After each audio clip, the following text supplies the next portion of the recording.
Good day, RGV. Today on Valley por Vida, there's a lot going on. The show starts right now.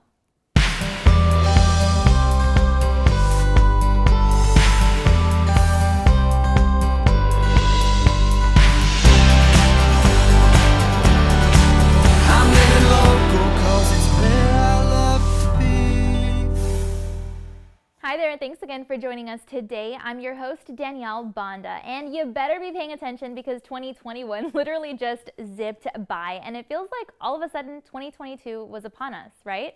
Well, many of us enjoyed family time, hanging out with friends. Some of us went to school or even started a new career. I mean, there was just a lot that happened, including in the film industry. I'm sure you caught a lot of cool movies out on the big screen or maybe at home, and today we're going to go ahead and break down the top 10 best flicks of this past year. So here's today's Reels, Ratings, and Reviews segment.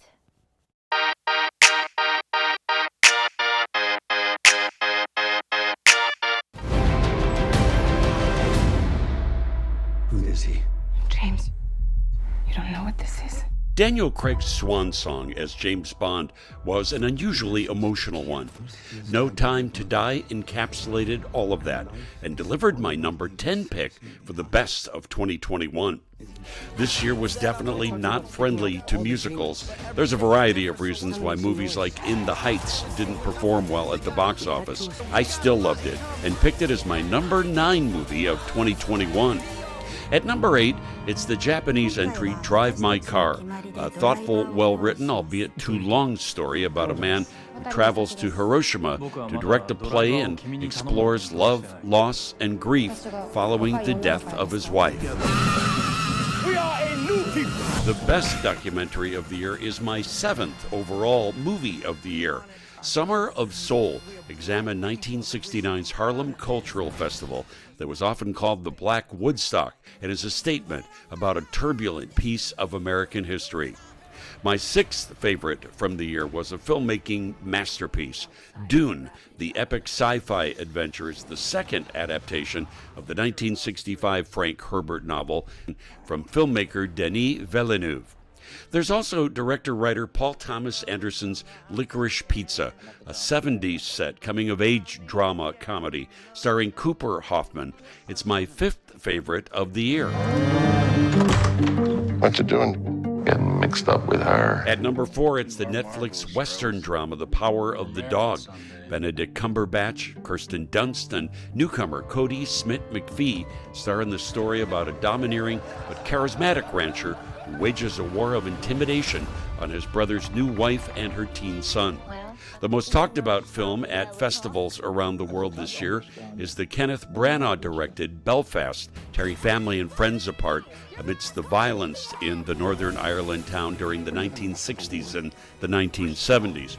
It's my number 3 pick for the best of 2021. At number 2, it's the Steven Spielberg adaptation of the classic stage and movie musical West Side Story. There is no denying that this is one of the film highlights of the year, with its stunning cinematography, a respectful yet fresh take on the original storyline, and one great performance after another. As for the number 1 movie of 2021... What do you mean? They all die fighting Spider-Man. It's their fate. Not only is Spider-Man No Way Home breaking pandemic-era box office records, I think it's the perfect example of why we love going to the movies, and it is my favorite film of 2021. Happy New Year. In Chicago, I'm Dean Richards. There you go. If you haven't had a chance to check out one of these at the theater yet, then you've got to make a point to do so. I'm telling you, they're really good. And of course, be sure to stick with our team for more on the latest films for the year in review like we did today, and of course for themed movies this February. But we can't just focus on feature films. What about really good independent films? Well, I'm here to tell you that the South Texas International Film Festival will be premiering several at their event on January the 21st in Edinburgh, and our team had the chance to catch up with one of the feature-length film's cast and crew for your personal invitation. So here's more on their movie. I am the executive producer of Turbo Cola. My job was to put the team together. Basically, I found the director, found a great director, a diamond in the rough, really. His name was Luke Covert. We had done 3 other projects before this. I owned a small business. I owned a martial arts school for a while, and he directed the commercials for my business. And that's how I met him.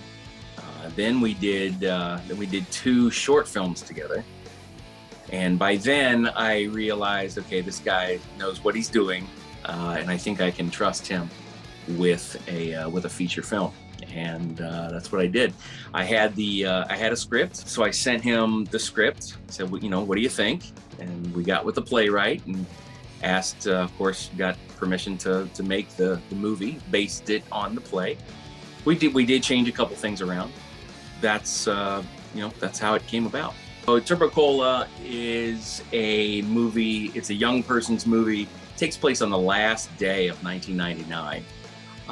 The main character, Austin, his girlfriend got a scholarship to NYU. He wants to follow her to New York. And so him and his friend come up with the idea that they're going to rob the ATM at the gas station where he works.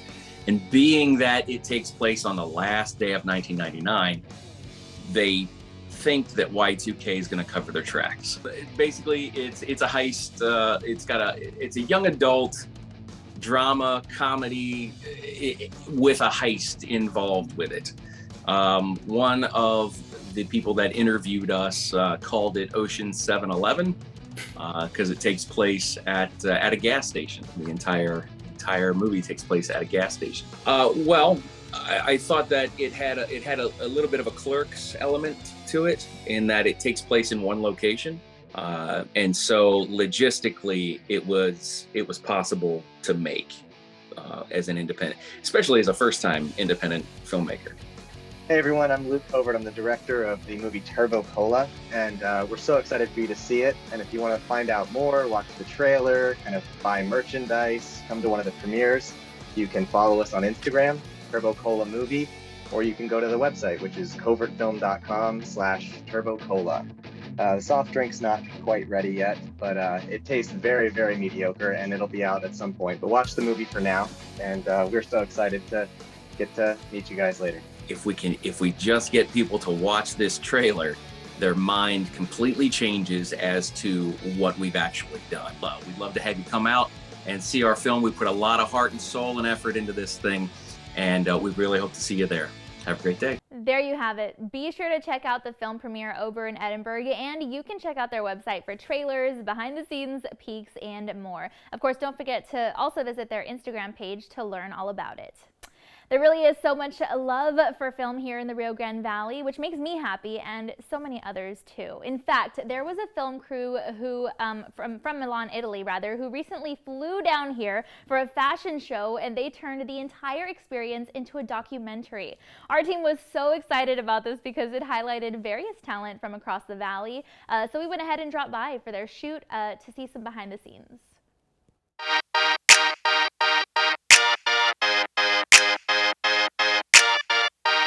Good morning, everyone! My name is Shona. My name is Maneli Cepeda.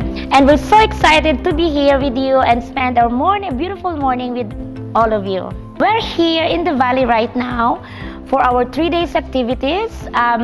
We call it Home of Fashion Week, Texas, where home is where you belong, in your heart and in your soul. So this is the place where we belong. We came here in the valley, coming from Europe, from Italy. We're based in Italy. We're a sustainable designer and a talent consultant, and we're here in the valley. People were asking why you're here in the valley, coming from, we have done events in New York, Eiffel Tower, Dubai, why in the valley?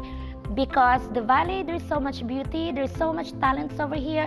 People here are full of dreams. We all deserve to be included in everything that we do, near or far.